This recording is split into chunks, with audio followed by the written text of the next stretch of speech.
What's up? This is Patrick. Welcome to episode 26 of the Double ETF podcast, Everything Except the Football. I hope you guys are doing great. Today we talk with Woody Meachum from the Chicago area. Name that tune, players will know him well.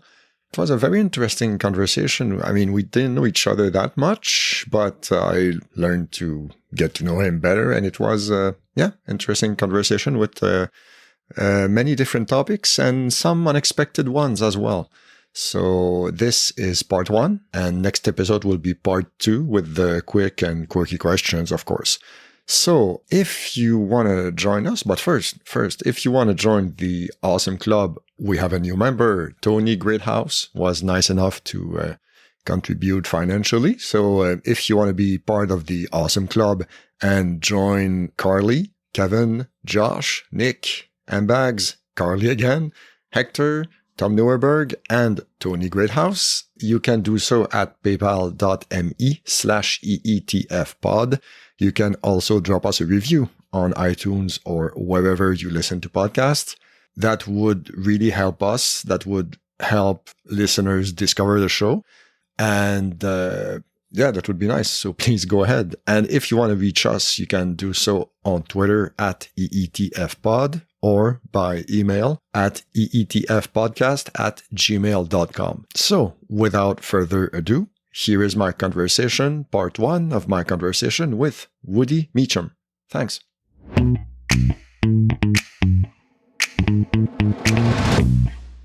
All right, so with me today, I have the pleasure of welcoming to the show out of Chicago, I think, Woody Meachum. How are you, sir? Good, Patrick. How you doing? Fine, good, thanks. I probably mispronounced your name, and I apologize. That's fine. It's pronounced Meachum, so it's like Meachum. Yeah, the origin of the name is Irish, Welsh, and it was always the joke of two Irishmen next to each other, and one guy asks the two men, he goes, "What's your name?" He goes, "Oh, it's Patrick O'Brien." And he goes, "Oh, who's that other guy?" He goes, "Oh, that's just Meachum." Okay. And so that was always the joke of how our last name got its name. Okay. But do you know if it means something for real? It's actually a derivative of a town in Wales called Meachum, I believe. It's Macum. Okay. That has just evolved over the years, but it was originally Meacham, and we traced it back to a guy during the Revolutionary War who came over from London. So he had emigrated from Wales to London, and he was a tailor. Mm-hmm. And so the king of England at the time of the Revolutionary War, they were trying to keep people that were skilled tradesmen in London. Mm-hmm. So he snuck out, came over to New York, and eventually wound up in southwestern Michigan. Oh, wow. Okay. And then I think it was my great-great-grandfather on his birth certificate, they didn't close the A. So when they were drawing it out, they didn't close the A. It was a U. So then it became UM.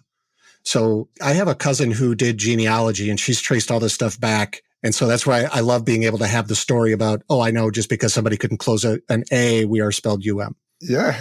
But then you can tell where the line kind of, for lack of a term, demarcated and separated. So you'll have AMs and UMs around the states. So okay. And well, I mean, the first reference that came to mind is also Robert Meachum. Yeah. When my father was young, he hurt himself and he was in the hospital. His name is Bob. Mm-hmm. So it's Robert Meachum. Okay. And one of the nurses came into his room thinking Robert Meachum was in the hospital. Nice. In a little town in Michigan. I'm like, why would you think Robert Meachum is in this little town? Maybe he's shooting a movie there. Who knows? Okay, I will start with the usual open-ended question. Why don't you tell us a little bit more about yourself? All right. Wow, that can be a long story. But so I live actually in Oak Park, Illinois, which is the first suburb west of Chicago. So we're about 10 miles outside of downtown Chicago. And I've been in the Chicagoland area about 30 years. My real first name is actually John, and I come from a small town in Michigan, which I know this is an audio medium, but as you know, Michigan on a map looks like a hand. Mm-hmm. And so Dowagiac is a little town that's in kind of like right in the bottom left part of the hand. So I grew up there, got an older brother, both my parents. My father was a farmer for a good chunk of our life. My mother was a social worker. And then my older brother, Jake. So there was the four of us.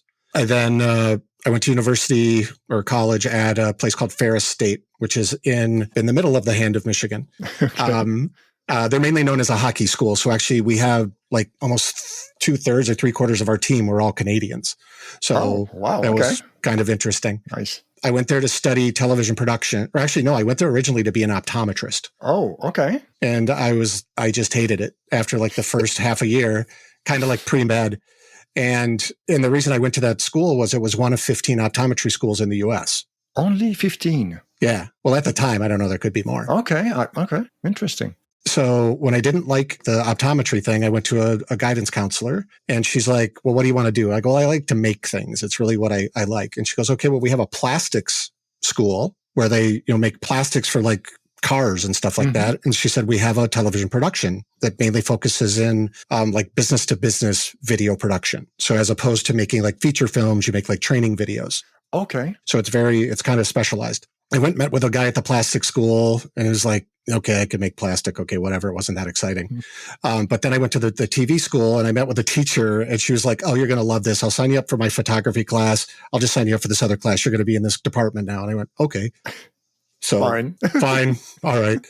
And so, I studied video production there. So the whole deal, it was script writing, audio production, video production. I was actually the first underclassman to have computer graphic software.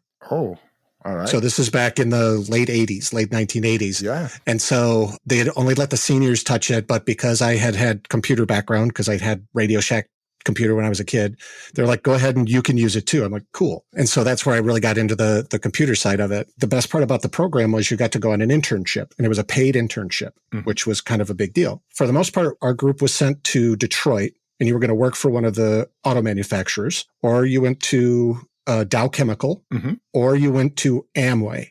And are you familiar with Amway? Yes. Yeah. Yeah. So didn't want to go to Amway. Yeah. The only other option was Amoco Corporation, which is a gas station group that is now a part of British Petroleum.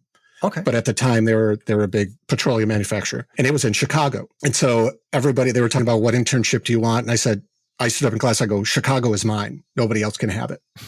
And so I was the only one that interviewed for it, and I got it. And so I moved to Chicago in December 3rd of 1990 for $6.50 an hour. Okay. And I got an apartment, a studio apartment, but the closet was big enough to put a twin bed in. Oh, nice. Okay. So it was almost a 1-bedroom apartment. So I moved down here. My uncle moved me in. I had another uncle give me 20 pounds of venison chops and 20 pounds of ground venison. And that's what I ate for 2 months. So that's an unusual gift for someone who's moving in. Right. But hey, they're from Traverse City, Michigan, which is way up in the top of the hand. And they're hunters, and they gave me meat. Okay. So I had meat. So I started working at Amoco, and that's where I got the nickname Woody. Okay. So at the time, I had hair, as we both used to have when we were younger. Yes. But I had kind of like shoulder-length blonde hair, and the guys were like, oh, you kind of look like Woody Harrelson on Cheers. And I went, oh, all right. And they go, we give all the interns nicknames. You can either be called John Boy or Woody. You get to choose.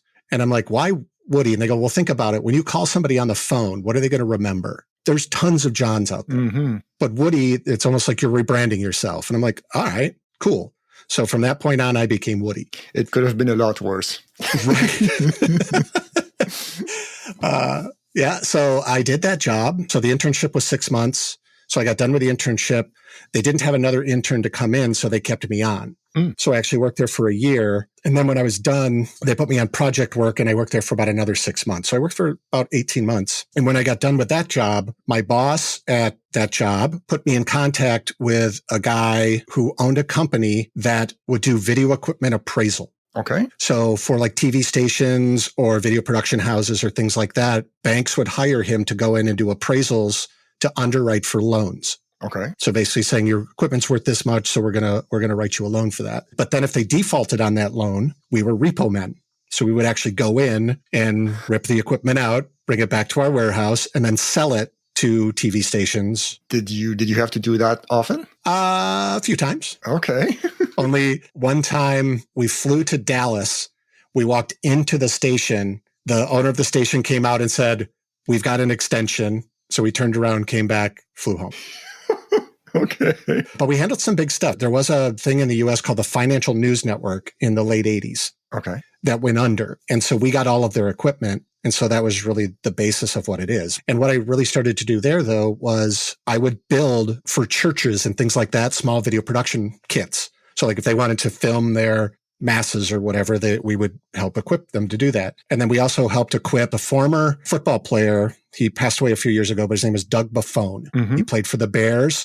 And do you know who Dick Butkus is? Yes. Okay. He was the strong side linebacker to Dick Butkus's middle linebacker. Okay. So we actually helped equip his show because he used to do a hour-long kind of local cable show.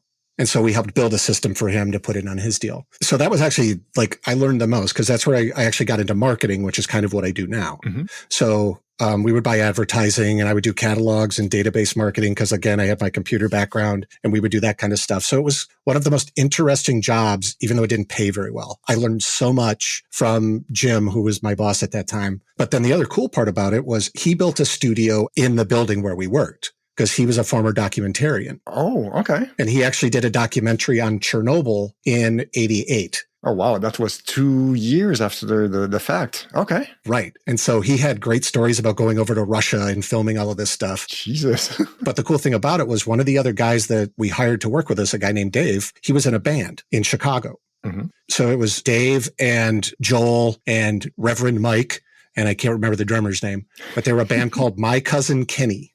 Okay.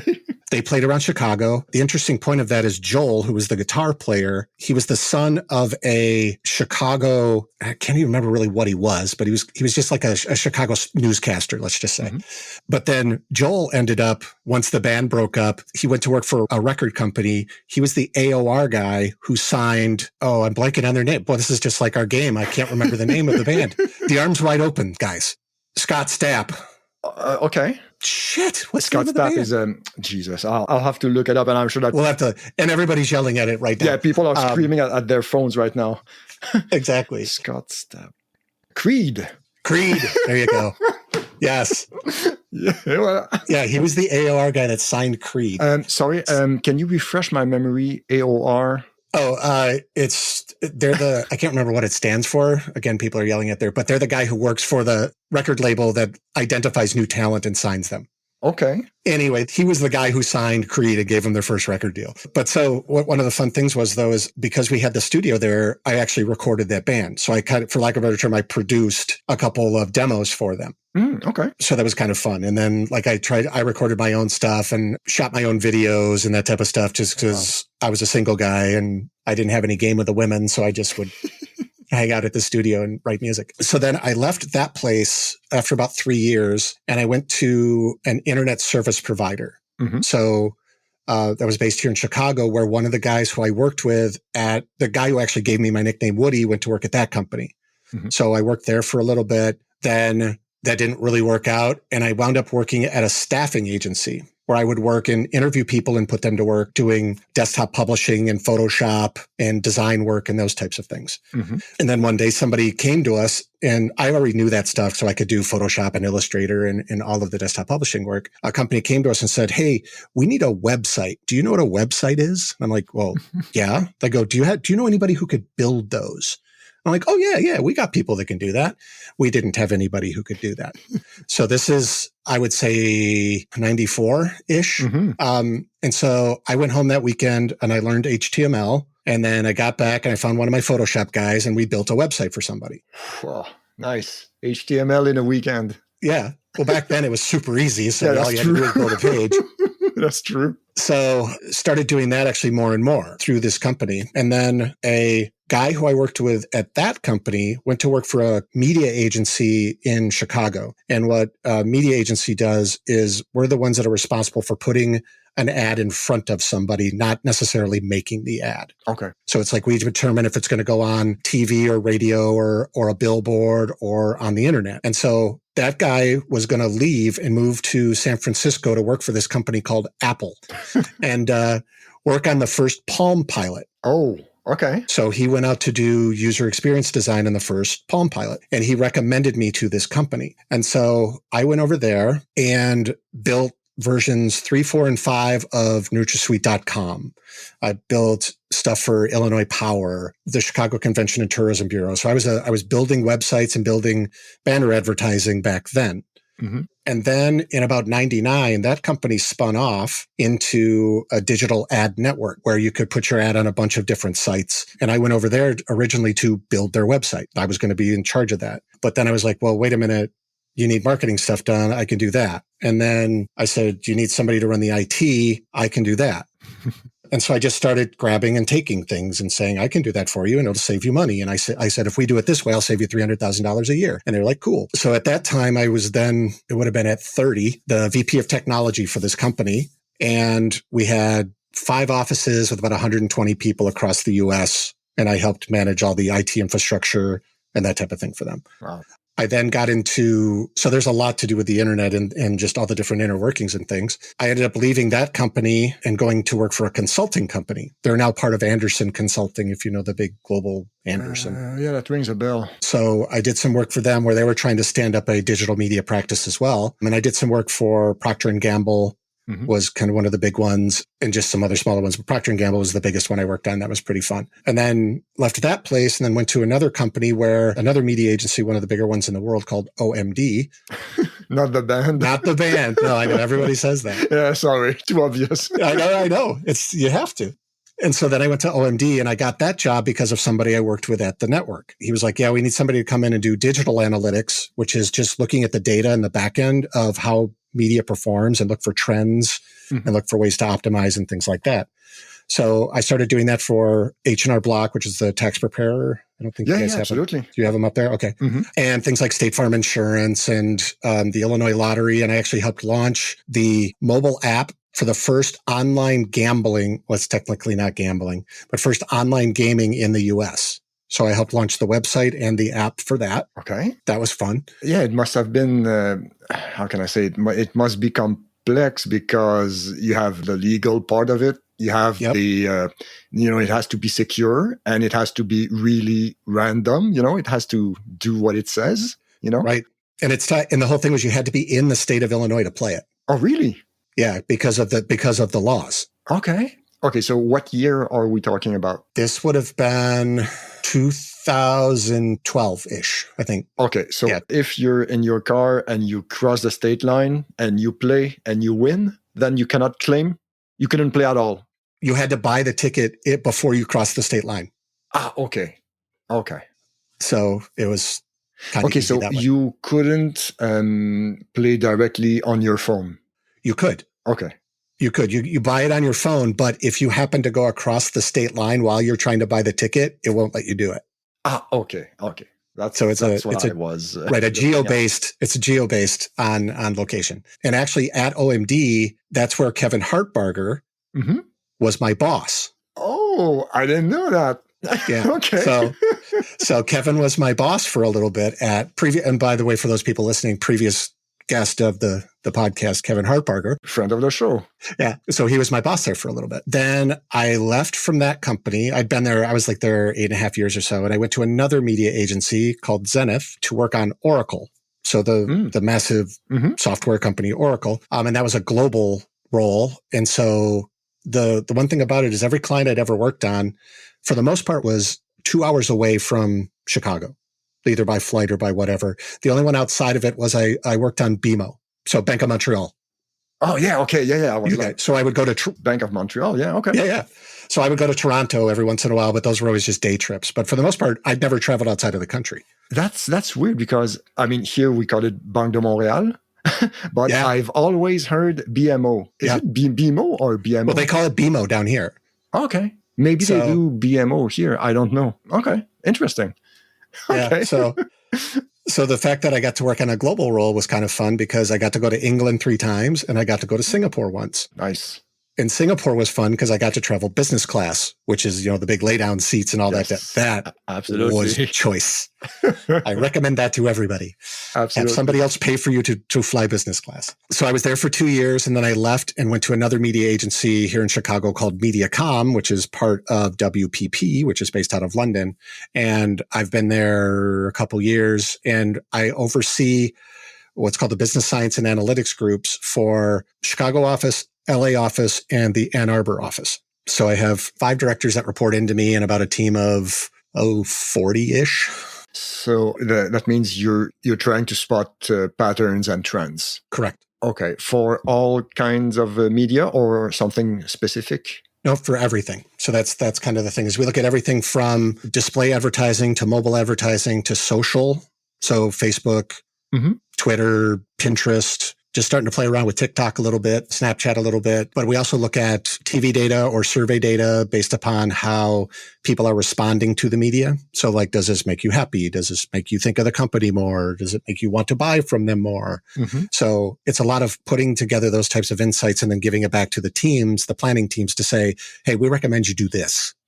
And I remember asking the same question to Kevin. What is the thing that people don't know when it comes to advertising in general and spotting trends? And so from my perspective, it's the how much we know but don't know. Okay. So when there's a lot of this stuff around privacy and your ability to actually track, like I could look at data and I could say there's somebody behaving like this, but I won't know that it's Patrick behaving like this.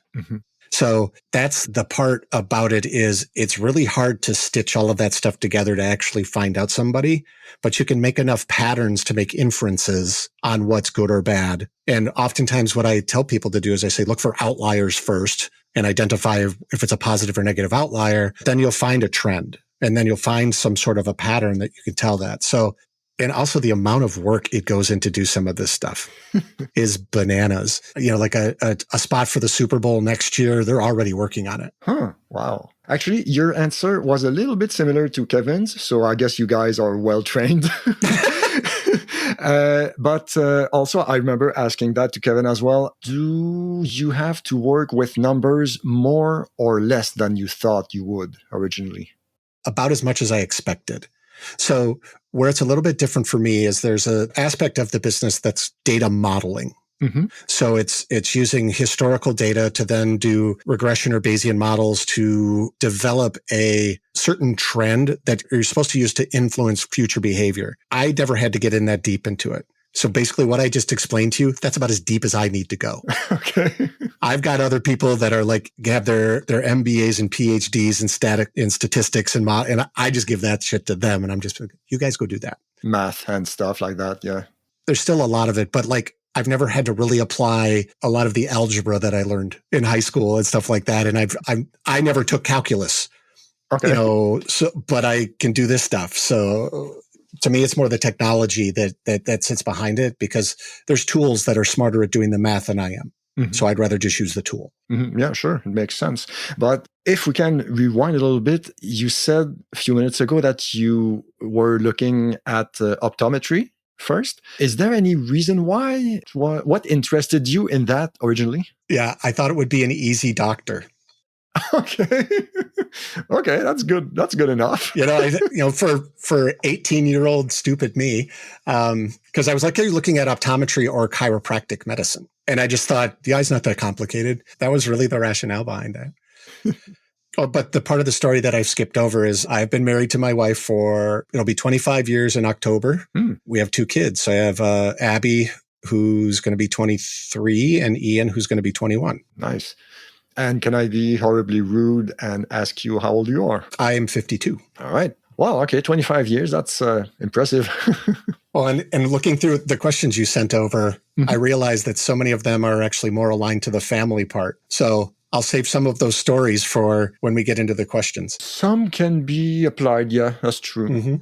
I mean, I don't have kids, so I'm not going to say it's a blind spot, but it doesn't come first to mind when I thought of those questions. Right. Well, they didn't to me either. But when I looked at them, and again, we'll get to those, it actually, the trigger for them were more of my family related. Okay. Type things were the triggers for what made that my favorite or whatever. Okay. Yeah, I get that. It makes sense. So, okay, we can switch to music briefly or not. It's I don't mind. I don't really mind. We talked a little bit before recording. You do play a few instruments. I'm going to say I did. So I play a little bit of guitar, a little bit of piano. I was a drummer when I was in grade school and those types of things. But what has happened over the past few years is I actually have a thing that's called essential tremors. So I don't know if you can see it in the video here, but do you see how my hand shakes? Yeah. So makes playing a guitar damn near impossible. Yes. So it's actually a condition my father has that I've gotten from heredity, but it's just you shake. That's why I was saying earlier for a while, though, I play guitar, drum, and bass. So, and ukulele. Okay. Did you take classes for those or you learned everything by yourself? I took piano lessons when I was a grade schooler, and then I took drum lessons when I was in middle school. So we'll say like grade 5, grade 6. And I played in the band up until 8th grade. So grade 8. Would you say you have a talent for it? I have a talent for singing. I'm actually a singer. Oh, okay. And so I'm a theater kid, and I just picked up the instruments to accompany the singing. Okay. It's surprising a little bit. You say you're a theater kid, but still you went into optometry and then computer stuff and then data. Right. So has it been a hobby since, or did you leave it completely? So I was in a band for a little bit with a friend of mine in Chicago in the early 90s. So he and I played a few places. But for the most part, I kind of had to let it go because, number one, you can't make any money doing it. True. And so that was the main driver. I never felt I was good enough. I always thought I was good, but I never thought I was that good enough. So it was always kind of I don't want to say confidence thing, but as I always like say, life got in the way, and that type of stuff that got in the way. So like I found a little pub that's like 3 blocks away from my house like 3 weeks ago that has karaoke on Saturdays. Oh, there you go. So I've been going down there. Yeah. Like, you can't keep me off of a karaoke stage. But yeah, trying to do anything like that, it's something I wish I would have done more. And I'm even like to the point now of going, I think I want to take voice lessons just because at least I got my voice still. Okay. And so at least you'll get that a little more trained and keep it around so that I can still sing. Yeah. Like maintain it, don't lose that skill. Right. Exactly. Yeah. You mentioned tremors a few minutes ago. I know about it, but I know nothing, specifically. Do you have to take medicine to? Not yet. Not yet. Okay. Not yet. It can be treated if I wanted to. So like my father, it didn't really get bad on him until he was in his probably early 70s. And he was on medication. But eventually what they had to do with him was go into his brain. And what they actually do is they will put a battery pack underneath your pectoral muscle, run wires up through your brain, and then they drill into the top of your head, and they put it on the right side to control the left side. So he had that done. And then a few years later, and when he was 80, actually, he'll be 82 this year, they did the other side. So he looks like he's got 2 little horns. I always like to call him Hellboy, but he never gets my reference. But he's got 2 little bumps on his head. I do get that reference. All right. But he has a remote, and it's like if you turn it on, I mean, he shakes really, really bad, but he hits the button and it's not as bad. Oh, so okay. It's one of these things too, where you're living with a progressive condition. And at least I talked to my father and I'm like going, dude, at least you laid the groundwork and I know what to expect. Yeah, true. So that's what I'm looking forward to. And does it start with one side? Yeah, it's a lot worse on my left than my right, which I'm happy for because I'm right-handed. Yeah, okay. But this is my guitar playing hand. Yes. So I thought about picking up slide guitar, but I think that gets boring. You would have a lot of tremolo built in. Exactly. Okay, that's unfortunate. Worse things. Yeah, that's true. But it's like a painter going blind. It hits you exactly at the wrong spot. Right. Well, and the thing I picked up, I'd say 15 years ago, is cooking. So I actually cook quite a bit. That's actually where it's affected me more, because with cooking, it's fine motor skills. Yes. And that's where the control really becomes an issue. Because what we would do here at the house is I started doing it with my teams. So the H&R Block team, when we would get done with tax season, I had the team over and I cooked. We did like a 8-course meal. Nice. So think of like multi-plate, fine dining type things. Yeah, that's like a Michelin star stuff. Right. I like to think that way. But at the time it was fun because my kids you had the servers were my 11-year-old daughter and my 9-year-old son. Okay. So that was just adorable to start with. Yeah. And then my wife sat at the table. And so we did that at the end of the year. And then we started to do them about once a quarter. And so we would invite different people over. Kevin's actually been over for one of the dinners.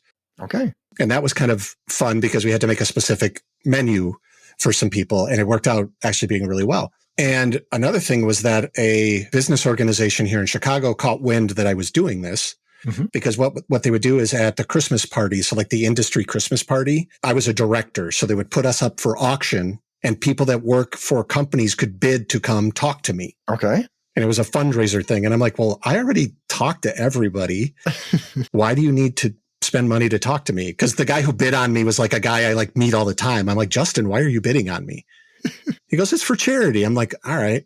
And so what I actually suggested to them is I said, why don't you put up 5 seats for 2 to come have dinner at my house? Yeah. And then what ends up happening is the money that they raise for this sends kids that are on the west side of Chicago, which is a very violent part of Chicago. It sends them to a summer camp. It's called Off the Street Club. So it gets them off the street and sends them to a summer camp when there is no school. And so through that, we've done it 3 times. We've sent 50 kids to summer camp. Nice. And, we'd raise like $3,000 for one of these dinners. And I'm like, hey, this is fun. And so it became kind of a fun little charity thing that we did. But we haven't done, because of pandemic, we haven't done a meal in a couple years now, it feels like. Mm-hmm. But like where the tremor started to kick in was if I'm trying to do something really small and fine, my daughter does it for me now. Okay. So I get it to a certain point and then I'll just go, you do it now. And she'll set it all up and take it out. So that's really where the tremor thing has hit me more than anything, is that part of it. Mm. Well, yeah, I was going to mention those food pictures that you put on Facebook every now and then. They look amazing. So people, if you don't know about it, check it out. You're going to have a bunch of Facebook requests soon. Do you take the pictures as well? Because they look really good. I do. Yeah. So again, that's where I hope the training that I had in school, that woman who signed me up for the classes, she was my photography teacher. Oh, yeah, that's true. You had classes for that. Yeah. Okay. Yeah. So from that perspective, not everything I post is mine. I will say it's mine if I put it. So we call our house Chateau Meachum. Yes. I did it as a joke, but then we got it on Facebook and we've had over 100 people check in. So Facebook sometimes will recognize it as a restaurant, which just makes me laugh. Nice. I also do a thing where I like to go to other people's restaurants and I usually hashtag it stealing ideas, where I go in and I just say, look, I like what you're doing. So I just put it up there as more of an archive. Okay. But like I've gotten to go back to like Michelin star restaurants, like in some towns, I'll just go, hey, can I go back to the kitchen? Mm-hmm. And they're like, yeah. I'm like, cool. Yeah, they don't mind? Well, half of them mind. Okay. But the other half doesn't. And that's the fun part. I love to travel by myself. And so like I will go to like a big restaurant by myself. Number one, it's cheaper than taking my wife or my daughter. Yes. But it also then, if I'm a single, it's a lot easier to kind of make my way back and go, hey, or like I'll sometimes on Instagram direct message the chef and just go, hey, I'm coming in tonight. What's it going to hurt? Sure. Yeah. Why not? They let me in. Sweet. Well, okay, I know about the Michelin stars, of course, but I don't know in the Chicago region how many of them there are. There's a lot. There's 30-ish. Oh, wow. Okay. Yeah. So I think they just had the new one come out, but yeah, there's quite a few. And we even have, because we have Alinea, which is 3 stars, which I've been to once. And the nice thing about being in my industry is that there are vendors that'll take you out to dinner. Okay. That's how I get to go to most of these things, is that it's because of the working relationship and everybody knows that I'm a food guy. Mm-hmm. And so that gives them an excuse to also go to the restaurant. Yes. Nice. So it's a game, but we all make it work. But yeah, I've been to Alinea, and then there was another place called Grace that just shut down, but his new place open called Ever are I think the 2 highest rated. And Alinea is like one of the top 50 in the world kind of thing. Oh, okay. Yeah. So a guy named Grant Ackus is the chef there. He's phenomenal. So yeah. Nice. Well, okay. Since we digress a little bit, we do that all the time. That's okay. Back to music. What would be your top 3 bands? I'm one of those a-holes that I don't have a favorite anything. Okay. Kind of thing. So when I go back, I normally will default to when somebody asks this question, it'll be REM, U2, and The Who. Okay, that's a good list. So if you need a top 3, that's what I tend to give everybody. And I've only seen U2 in concert. I've never seen the other 2 in concert. All right. Also, another thing that I got on my list, You mentioned that on Name That Tune once, and I was like, okay, I can do an entire episode on that. You were a bouncer as well? Yeah. Yep. You have to tell me more about this. This fascinates me. Okay. So I'm actually going to dive on one of your questions then to get to this story. Please. So you've got, it was the... Scariest concert crowd? No. Okay. Favorite or most memorable? Oh, okay. Was the question. So why was it favorite or most memorable? Yes. So to get to that story, I'll get to this one. So in 91, I was on a volleyball team with the guys who gave me the nickname Woody. Okay. So we were all on a volleyball team together. So you are, 91. So that means you are 21, 22. 21, too. Okay. And yeah, that was 22. Yeah. Okay. So some context. I know the answer, but I'll ask, how tall are you? So I'm 6'3". And at that time I was about probably 215. Okay. But had hair. So I had hair back. But we're on a volleyball team. And there's a woman on one of the other teams who keeps flirting with me. And so her name's Maria. And so we end up dating for a little bit. And then I break up with her. And like a shithole that I am, I broke up to her when she was at work as a waitress at a restaurant. Yeah. So a-hole, I admit it. And so I'm living in an apartment.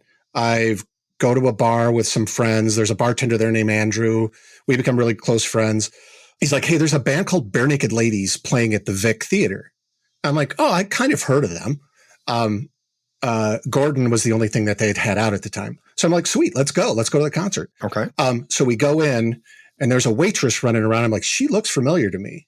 And I walk up and it's Maria. She's waitressing there. I go, oh, hey, good to see you. Hey, how you doing? She goes, oh, great. Here, come sit down. I'll get you good seats and all this other stuff. So this is about a year after. She didn't glass you? Nope. Okay. That's progress. Yeah. And so Bare Naked Ladies came on. I'd never really seen them before. I'd only heard like maybe If I Had $1 Million or something like that. But they came out and it was for the Maybe You Should Drive. So it was their second album that came out. They were so the Vic Theater is a theater in Chicago. It's about a 1,200 seat theater, pretty well known. Back in the day, actually it probably still is, they had a thing called Brew and View. And at that time, they had the second largest movie screen in Chicago. Okay. And you could go there to see like second run movies. Okay. So I'm at the Vic and Maria's our waitress and she's hooking us up with beers and Bare Naked Ladies comes out. And I'm like, these guys are fucking nuts. I love these guys. And they're literally like, we were going to make everybody burgers on stage, but they wouldn't let us put a grill. But we're still going to pretend like we're making you guys burgers. And Ed and Steven did this weird rap thing. And I'm like, holy cow, these guys are hilarious and they're fun. And so that was just the most memorable concert I remember going to a band and going, wow, I had no expectations on this, but these guys blew me away. But then coming out of that, so at the end of the night, I was like, I saw Maria and I'm like, hey, why don't we go out sometime? She's like, give me a call. And we've been married 25 years. Oh, that's a hell of a punch. Nice. Well done. So to get back, I didn't see that coming. Well done. Right. So to get back to the bouncer story though, because she was the head of waitresses at the Vic. So when we started dating a bit, she was working damn near every Friday, Saturday night, and then nights during the week. And so I was like, the only way I get to see you is if I work there. And so she's like, I'll talk to the head of security. So I got a job as a bouncer. So working security. I'd also worked at a pub in Chicago called Pippin's Tavern, where I was a doorman. So I worked there on Friday and Saturday nights when I first moved here, because I basically got to go out on Friday and Saturday nights, hang out with people, but get paid. But first, I got to ask, Pippin's Tavern. No, not Scottie Pippen. Okay. I had to ask. I know. But it was Pippins. And it actually just closed down during pandemic. The music connection there was one of the bartender's brothers was the drummer for Concrete Blonde. Oh, okay. Nice. And then another one of the waitresses there, or no, not bartenders, for a school project became a Madonna impersonator. Okay. And the way I always hit it off with her is I just would always go to her. I go, you don't look like her to me. And she goes, that's why I love you, is because you don't think I look like her. But she looked just like her. You know how to talk to women. Right. And her name's Melissa Totten, and she's still performing in London. Oh, wow. So she moved over to London and did a show and has been there for a number of years. She's fantastic. Nice. But so Pippin, so that's where I kind of got my bouncer legs underneath me. But then Maria got me a gig at the Vic. And so we worked at the Vic together for 2 years until we got married and then moved out to the suburbs. Okay. So for Pat, if he's listening to this, there was one band one night that was playing that I'm like, I've never heard of these guys. And they start doing this song and they're going, lights out, Chicago, blah, blah, blah, blah. And I'm like, what the fuck are these guys? And I go, and it's UFO. Okay. A UFO with Michael Schenker back in the band. Oh, okay. Played 2 shows. And I'm like, I had no idea who those guys were. So, because Nice. I grew up in a very small town, and the real only music exposure I got was on pop radio. So it was either pop music or country. Mm-hmm. So like a lot of these bands, like the classic rock bands and stuff like that, I didn't find them until much later in life. So like the Who, I knew who the Who were, but like some of the stuff that, that's why I'm not very good at the game, at the Name That Tune game, is because I wasn't exposed to that much stuff until later. So. Yeah, I understand. I'm kind of in the same boat. Yeah. So yeah, my wheelhouse is very tiny. Let's say. All right. So yeah. Okay. Bouncing. So you did that for 2 years. Yep. So they just like give you a badge with bouncer written on it, and there you go, or a shirt and a jacket. Yeah. Okay. I still have the jacket. I wore it actually for a couple of the games because it gets kind of cold in my basement. Okay. But yeah, there was no real training. We were mainly there to look for problems. Mm-hmm. So when you ask about the scariest mosh pit, I was actually kind of going back through. I want to say it was Motorhead. Okay. Where I was 10 feet from Lemmy. Wow. He was on the stage. That pit got going a bit. And where I worked, you never got in fights. You stopped fights. Mm-hmm. So it wasn't like the movie Roadhouse. Yeah, I was going to say that. Pain don't hurt or whatever the hell he said in that thing. I was going to say exactly that about 10 seconds from now. So the move was, so I'm a big enough guy that, number one, just by size alone, I can normally de-escalate a situation. But there were a few times where the move was you get behind the guy, you wrap him up to keep his arms to the side, you tilt him to one side so he can't headbutt you in the nose. Okay. And then you put him up against a wall. Okay. Because then I got all the leverage on him. Yep. And you just go, calm down. I'm going to set you down now. Are you okay? That I had to do that quite often. But the Motorhead one was where people started getting a little twitchy, and it was kind of like, the one guy I calmed down. I go, what's going on? He goes, I don't know. It just got away from me. I'm like, all right, that's cool. Okay. That's reasonable. Yeah. But no, nobody ever really, the worst person who ever got in my face was a like 5'2" blonde girl. Okay. Who just like, she was the epitome of a Karen. The whole Karen thing going on. But and she got up and she was pointing and just punching me right in the chest. And I'm just going, okay, burn it off. There's nothing I can do to you. So. That's true. Yeah. So no one. Okay, so I'm trying not to ask stupid questions. Maybe I've already failed, but no one pulled a knife on you or anything like that. No. Okay. No, never had a weapon or anything like that I ever had to worry about. I want to chalk part of that up to it was the early 90s. It just wasn't really a thing. Like now, I'd be scared as hell. Probably have a vest, Right, exactly. Something. Yeah. But back then it was just drunk white kids mostly. Were you working on your own? Or did you have a team or? Oh no, there was a team. There was usually 10 of us. Oh shit! Okay. Yeah, and like one of the guys was a professional lacrosse player. Huh. And so he was jacked. And so like if anything really came down, you called him. So yeah, lacrosse. I guess it's not really well known, but those guys they don't fuck around. Right. And like one of the other guys was a baggage handler at O'Hare Airport. So he was ripped too, because all he did was throw suitcases all day, and so, yeah, he was a big dude. But then to touch on one of the other questions, though, was so when a celebrity, so the thing was, I got to meet a lot of people. Mm-hmm. So like I met Todd Rundgren's wife. I never met Todd. Okay. But from the best run-in, though, was Henry Rollins was doing a spoken word tour. And he was doing a meet and greet afterwards. Mm-hmm. And so they said, we need two of you guys to go be security for him. Okay. And so walked up. His first statement to me was, I'm a lot shorter than you thought I was, aren't I? And I was like, yeah, he's not a big dude. Again, jacked, but not a tall guy. I'm like, dude, but super nice guy. So I was like, yeah. And so, I hung out with him for about an hour while he did meet and greet, and he was a nice guy. So Peter Frampton's an asshole. Okay. He yelled at my wife, which I didn't appreciate that. Ooh. She was serving drinks backstage, and my wife has a pronounced voice. Okay. Sometimes. And he just learned over. He goes, would you shut the fuck up? I'm like, dude, come on. Yeah, that's not gentleman-like, Yes, exactly. So, I mean, maybe he was having a bad night. I don't know what's going on. But yeah, I wasn't real fond of him. So I guess, I'm going to ask you the same question as I did before. Why? What is the thing that people don't know when it comes to bouncing? How boring it is. Okay. It literally, because like if there was a band that I could give a shit about playing, it was a long night.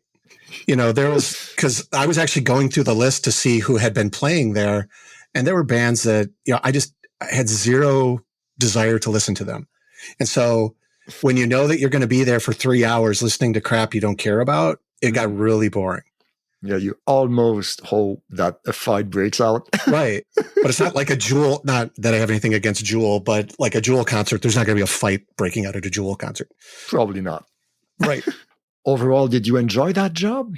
I did, just for the stories. And as I looked back, that's why this exercise you've put me through for the past couple of days, which I appreciate actually, was going back through some of the stuff and talking to my wife, going, hey, when was blah, blah, blah? Or like what was that New Year's show that we played at? And, but also there because the people that worked the facilities worked at other venues in town. Mm-hmm.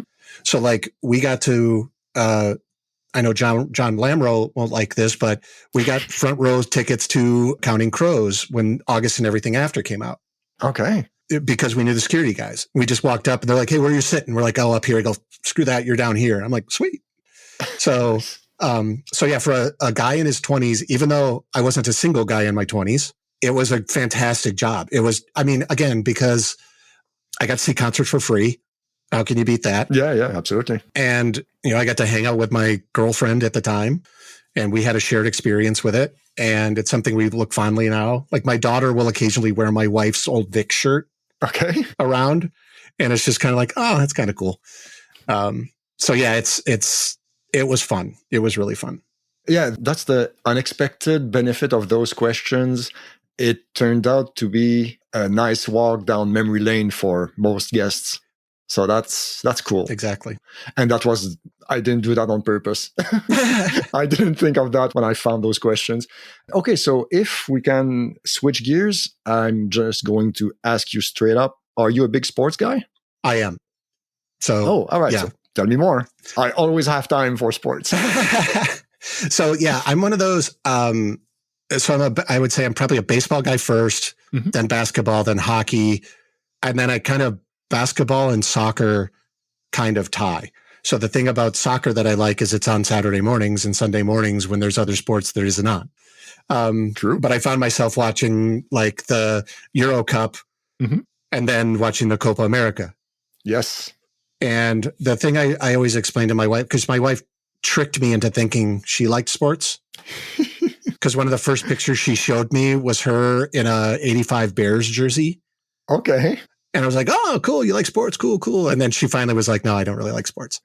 But then explaining to her that I like it because you don't know what's going to happen. Yep, absolutely. It's the unexpected ending. It's the unexpected play. Yep. And so, yeah, so that's where like right now I'm like the White Sox are my team. So I was growing up, I was first a Pirates fan because they were on TV all the time. Okay. They were on Saturday afternoon TV, and they were good. They were winning the championship. So this was the late 70s. I then became a Tigers fan, Detroit Tigers fan, because my father was. They were also good. And then they won in 85. Yeah, Kirk Gibson. Or 84. Those guys. Yeah, exactly. So Larry Herndon, Chet Lemon, Kirk Gibson, yes, Tom Brookins, Alan Trammell, Lou Whitaker, yes, Darrell Evans, Lance Parrish. So I don't know why I know the starting infield for the 84 Tigers. Pretty good. That's pretty good. But I know that, and I don't know why. Willie Hernandez was their closer. Crap like that. So, but the one thing growing up, though, was I always hated the Chicago Cubs. Okay. So, but not for reasons why most people do. Okay. So, yeah, that was my next question. So please continue. Yeah. Okay. So where I grew up in Michigan, we grow up, so they buy TV in a thing called a designated market area, or a DMA is how you buy TV. So it's based upon regions and based upon proximity of regions. So where I grew up in Michigan, I was in close to technically 4 different DMAs, which means I had like 3 different NBCs. So I can't remember quite how your channels work in Canada, but like I had 3 different NBC affiliates, 2 different ABC affiliates. We'd get a lot of channels, but they were a lot of the same thing. Yeah. It's about the same thing here, or used to be. Yeah. Yeah. So with that, though, you had WGN, which is the big independent station out of Chicago. It was Channel 9, WGN. They owned the Cubs. Okay. So, technically the Chicago Tribune owned the Cubs. The Chicago Tribune owned WGN. I would come home from school, and instead of having cartoons on, they would have the Cubs games. Okay. And that just pissed me off. I'm like, I want to watch cartoons. I don't want to watch the stinking Cubs. And they weren't good either, I don't think, back then. So, and so you also had that. And so I never liked the Cubs because of that. And so then when I moved to Chicago, I just kind of inherently became a White Sox fan because the White Sox played the Tigers. They were the same division. Yeah. But I never hated the Cubs. So at one point I lived 3 blocks north of Wrigley Field. Okay. And on a Saturday after working at Pippin's, my buddy Mike would come crash at my place. We'd get up the next morning. We'd get to my apartment 4 a.m. We'd get up and go to a noon game. We just walk down and buy tickets and walk in. Nice. And so, I've never been a Cubs hater, but I've always been more of a White Sox guy. But in growing up in that area, though, on Saturday or on a Sunday, I would get the Detroit Lions on one CBS channel, and I get the Bears on a different CBS channel. Okay. So I was always telling everybody I'm still kind of a Lions Bears fan, but hate the Packers. Okay. So that's where they always go, who do you like the most? I go, whoever's going to beat the Packers. And then hockey, I didn't really get into hockey till I was in college because we had a good hockey team at Ferris. Yeah. But then Blackhawks were really hard to be a fan of because their home games weren't on TV. I remember that because of Bill Wirtz. Right. And they didn't really get on TV, I think, until 2008. Yeah, and they weren't good either. Well, I mean, they went to the finals in... No, they won in 2010.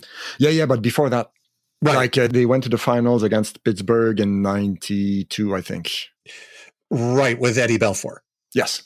Yeah, and Dirk Graham and Chris Chelios, Steve Smith, and now it's my turn to go down the lineup. Okay, so yeah, please. Yeah, so that's where I started. I got into the team a little bit when Roenick was still there. Okay. A bit of it, but it was hard to really follow them.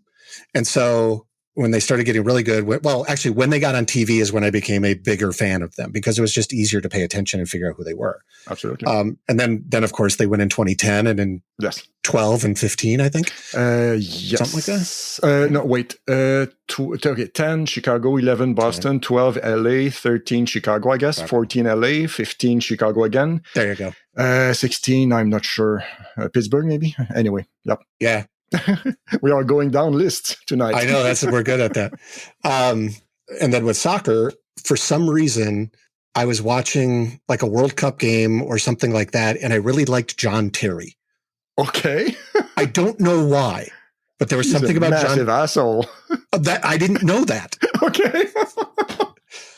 Because, like, you know, yeah, I don't know. I was just like, there was something about his play. I'm like, I like his play. And so I'm like, okay, well, then he's on Chelsea. I'll become a Chelsea fan. Okay. And so I was a Chelsea fan. And then I went to London. I went to England. Mm-hmm. And I have some friends who live over there. And they started telling me about how shitty Chelsea's fans are. Yeah. Okay. Yeah. You know, and some stuff like that. So then I was kind of like, okay, well, who else could I root for? And I'm like, well, I like Harry Kane. He seems cool. Oh my God. Okay. Sorry. I know. He seems cool. I'll root for Tottenham then. And they were like, yeah, Tottenham's a good team. I'm like, okay. I don't know, just because it was right when I got into it, was like when Wayne Rooney was out. So like David Beckham was already gone. Mm-hmm. And I know like Rooney's an a-hole from what I've heard. Yeah, yeah. But then everybody's like, yeah, most strikers are. And I'm like, oh, well, then who the hell do you root for? Good question. You know, so now I just kind of, what I like to say is I feel I know enough about like British Premier League that you and I could talk for a half an hour on it. I would be able to hold my own enough in a conversation to have it. But if you started drilling me in on stuff, I wouldn't. You'd catch me, which is why I was suggesting you watch Ted Lasso. Yes. Yeah. You mentioned that. Because Ted Lasso is, I feel like I'm him in a way. Okay. I know just enough, you know, Doing it. I want it to be good. Right. Well, actually, not the last episode, but the one before that. I don't know if you followed the Champions League. Chelsea was in the finals against Manchester City. It was back in May, I think, or maybe June. And I had a Chelsea fan on the podcast. He was from Northern Ireland, but living in Switzerland. And we talked about the Champions League final for like a solid 20, 25 minutes. It was fantastic if you're a Chelsea fan. Didn't you and Mike Drew do one as well? Yes, for the Euros finals, like a preview and a kind of a summary of the tournament as well. Yeah. Good time. I had a friend during that entire tournament. Whenever a game would be over, he would go, well, of course so-and-so beat so-and-so. Or I predicted so-and-so and so-and-so.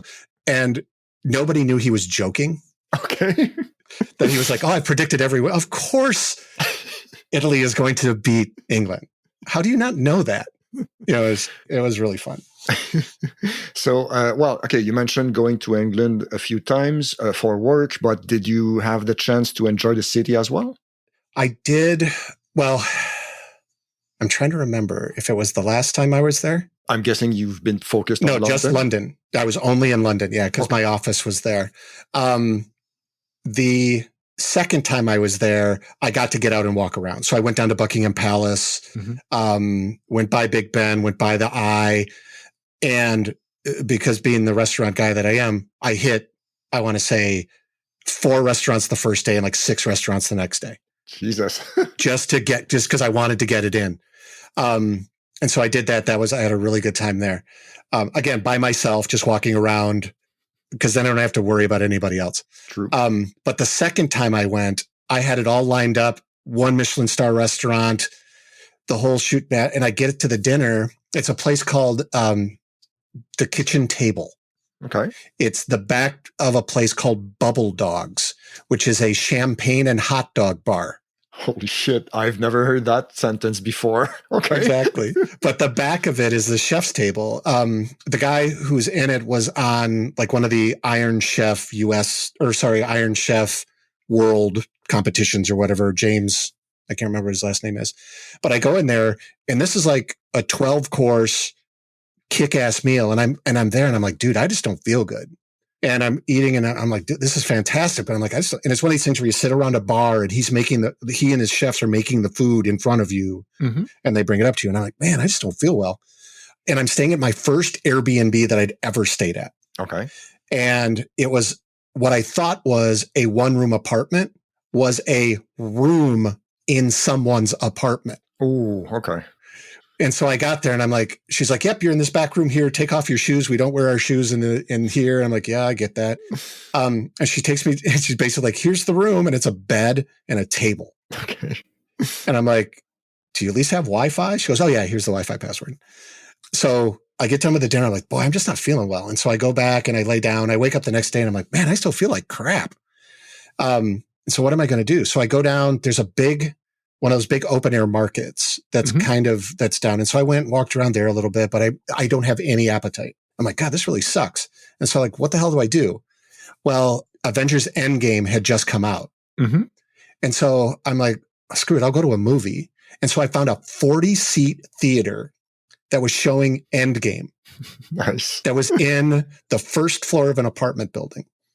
And so I'm just like, all right. So I watched Endgame and that was really cool. And I go back to the apartment and I just go to bed and I wake up the next day and I get on the flight and I fly home. I still feel like crap. I get home. I take my temperature. It's 101. And so I still don't know what was wrong. It wasn't COVID because this was way before COVID and all that other stuff.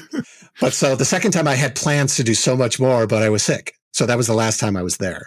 So, but I did get to have like the second time there, I had a blast. Well, hopefully you can go back soon. Yeah, we were supposed to go. So my wife and I were supposed to go in May of last year. We were supposed to go to Italy to stay because my wife was an au pair in Italy for a year. Oh, wow. Okay. And then she has a friend who was a model in Italy. Okay. And we were going to go see Stephanie and see the family that my wife used to work for. Which city? Venice. Oh, okay. So we were going to go to Venice. And then our old ex-door neighbors, he became the head of sales for British Airways. Okay. Right before the pandemic. But they lived just outside of London. And so we were going to go and pop through London to see them and then come back. So that's still in the works. I was going to do it for our anniversary, but Maria said, well, Stephanie's not going to be at her house. We don't have a free place to stay. I'm like, well, I want a free place to stay. She lives on an estate, for crying out loud. So she says probably next year we're going to do that. So I hope to get back. Yeah, it should. I mean, I can't believe things won't get back to quote unquote normal next year. Right. I would hope so. Yeah. Yeah. Otherwise, you're going to see the suicide rate shoot up. Oh, dude. I shouldn't be joking about this, but you know what I mean. Yeah. Yeah. All right. Okay. So if you want, we can switch to the list of questions. Sure. All right. Okay. So let's stay with sports. What is your favorite sports movie? Okay. So this was the one again, because I don't have a favorite or anything, but I went, okay, I gotta play the game. I gotta do it right. So I'm going to go Field of Dreams. So, but people debate me. That's not really a sports movie. That's a movie where sports is thematically about it, but it's not a real sports movie. Okay. Yeah, that's fair. But because of James Earl Jones's speech about baseball, no matter what, Ray, baseball is done there. Yeah. So I'm like, that's why that one. Well, plus the White Sox are playing the Yankees at that field in 2 weeks or next week. Okay. Couple weeks. So I'll throw that one out there as my favorite. Nice. And is there one movie that you remember absolutely hating? So I'm going with Hoosiers. Okay. Which a lot of people have on it's like, I think on the AFI Top 100 or something. But it's possible. It's a stupid movie because the whole thing is about the coach and how the coach is going to motivate the team. And they have to pass the ball and all this stuff. It's like they don't win until the one really good kid gets on the team and ignores what the coach says. That's why they win. Yeah. It's not a feel-good story at all. It's actually kind of I think it's a ridiculous movie. Fair point. Absolutely. What is your favorite sports book? So I don't read. Okay. Guess what my wife does for a living? She's a writer. Well, close. Okay. I don't read, but she's a librarian. Oh, another one. Jesus.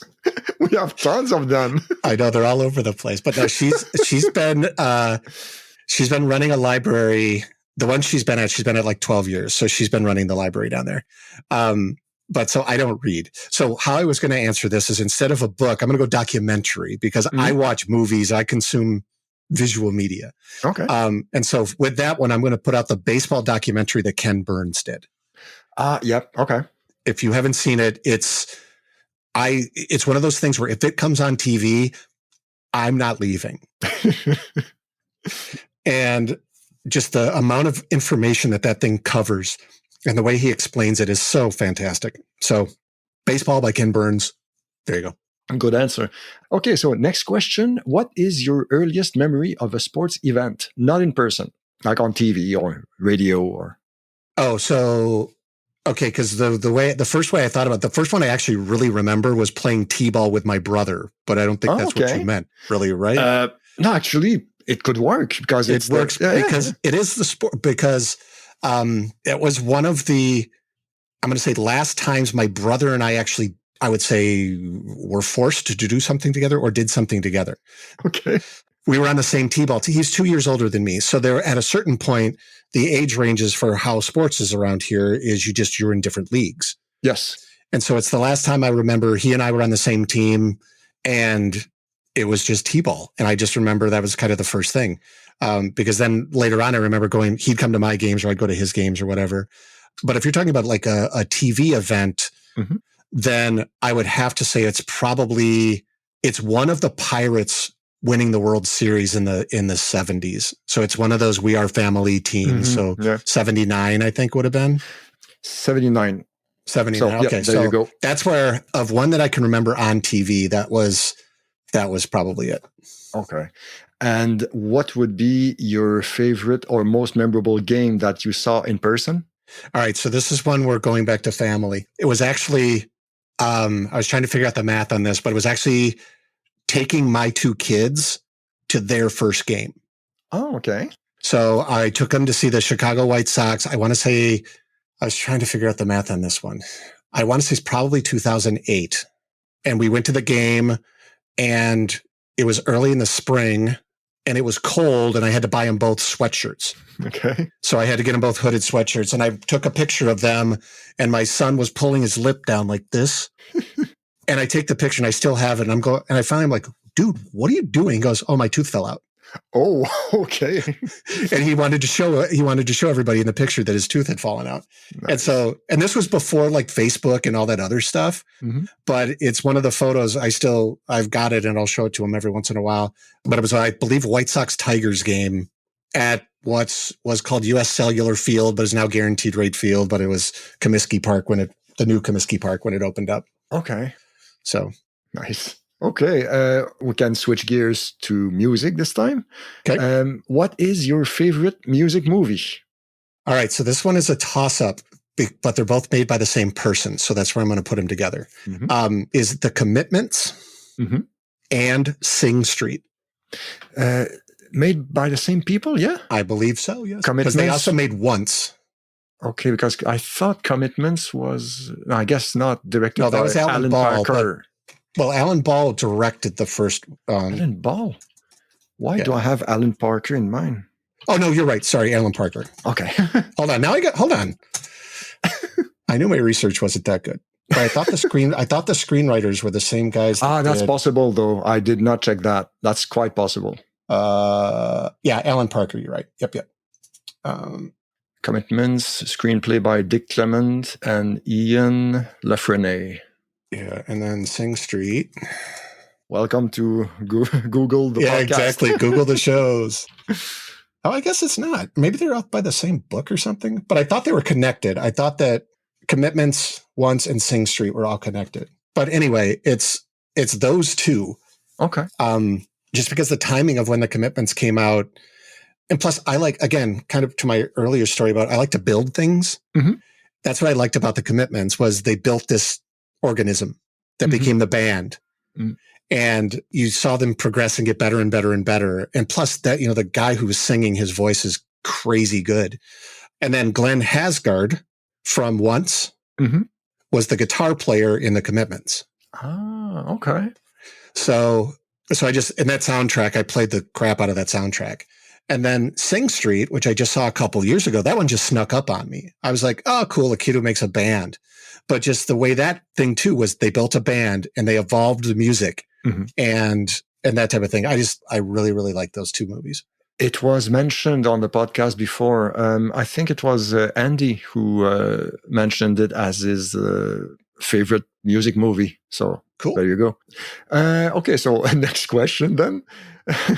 Well, okay, so you mentioned that you don't read. So what is your favorite book related to music?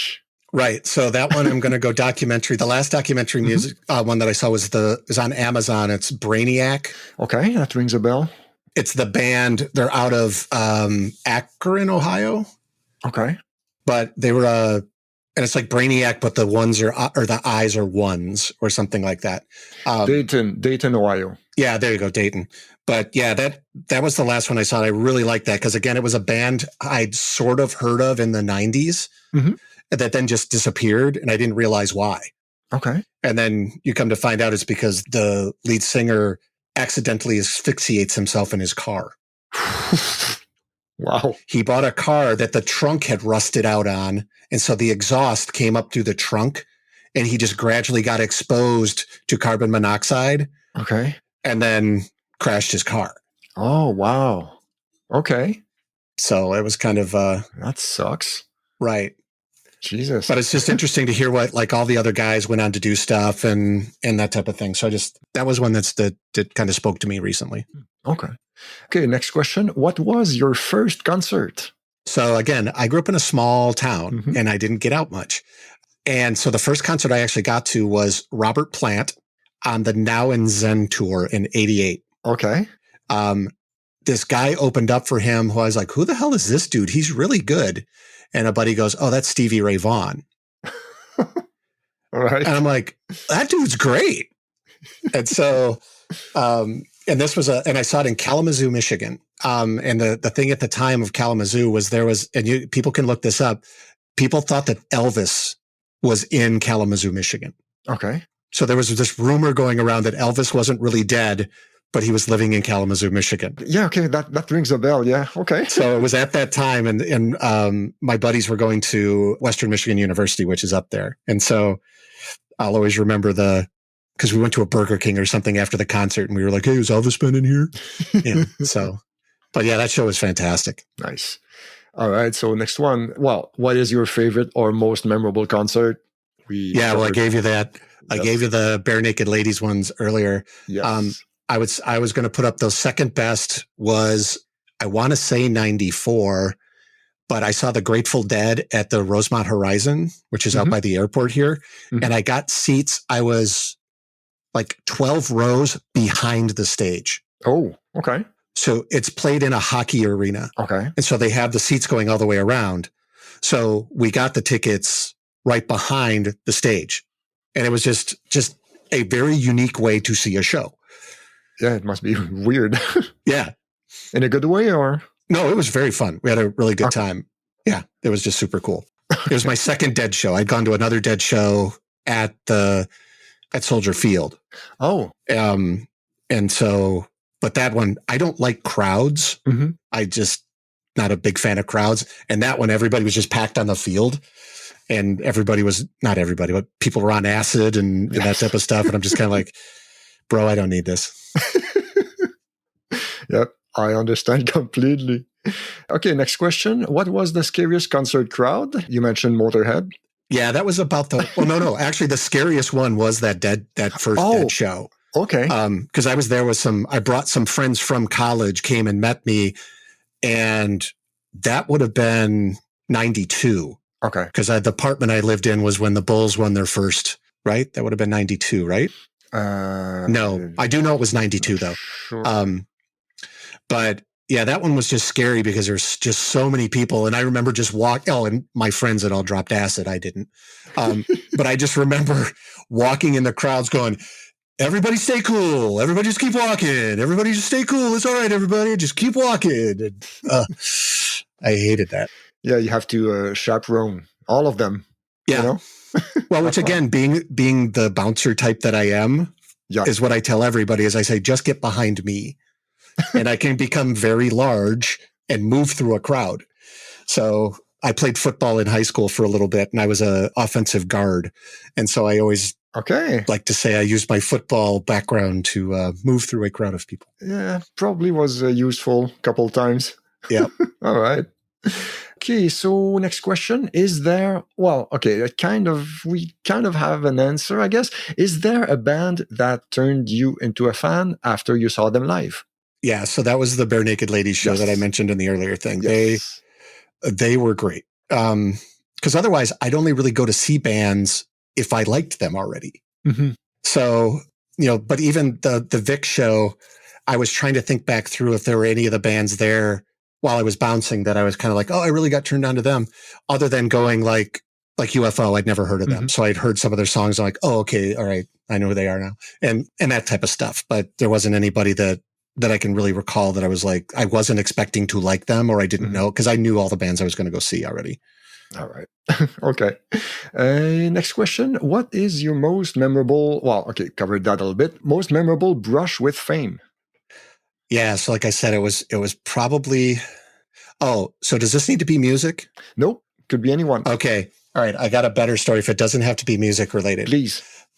So I was in, New Hampshire. So for work, this little small town is where New Hampshire University is all I can remember. It's on a river. The two women I was with for the trip, they went to bed, or they're like, we're tired, we're going to go to bed. I'm like, all right, I'm going to just run down to the bar at the restaurant, or at the hotel. And so I go into the bar and I sit down, and there's one other guy at the bar, and he just kind of looks to be, he's older than I am, but doesn't appear to be like an old guy. He's got kind of this puffy salt and pepper hair.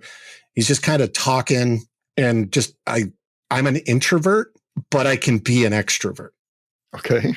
Meaning I can talk to people. I just don't necessarily like to talk to people. But I was bored. It feels like. Yeah. Okay. And so I just looked up, I go, something comes, I go, hey, I'm Woody. He goes, oh, hey, I'm Steve. I'm like, oh, cool. Hey, Steve, nice to meet you. I go, what are you in town for? He goes, oh, I'm working. I'm like, oh, yeah, me too. And there was a game on. So again, being able to talk to sports, I know we were bullshitting about sports. And I don't know, he gets up and he leaves, and it's, I'm like, cool, dude, nice to meet you, whatever.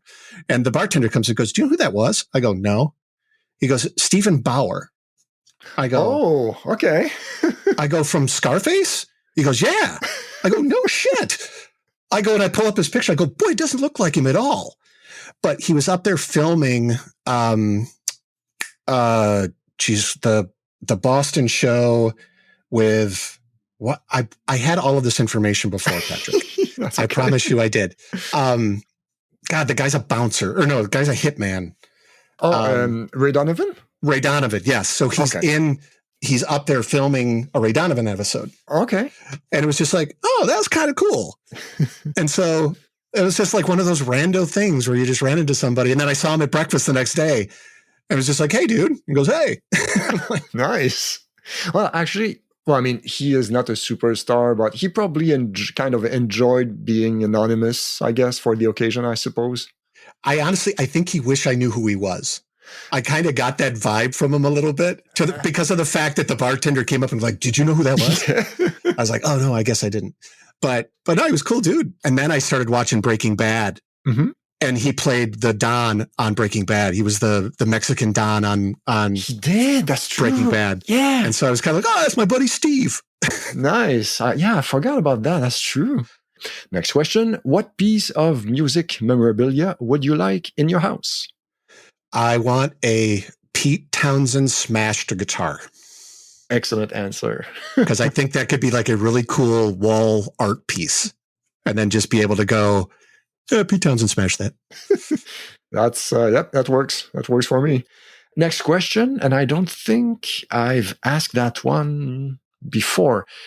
Off the top of your head, name me a cover song that was better than the original. Yeah, okay. So this one I'm going with When You Say Nothing at All by Alison Krauss. Okay. So it was originally written by Keith Whitley, but I knew her version before I knew his. And so it's really good. It's just a really sweet kind of haunting love song. So I really like it. All right. Good answer. Join us again next time for part 2. Thanks.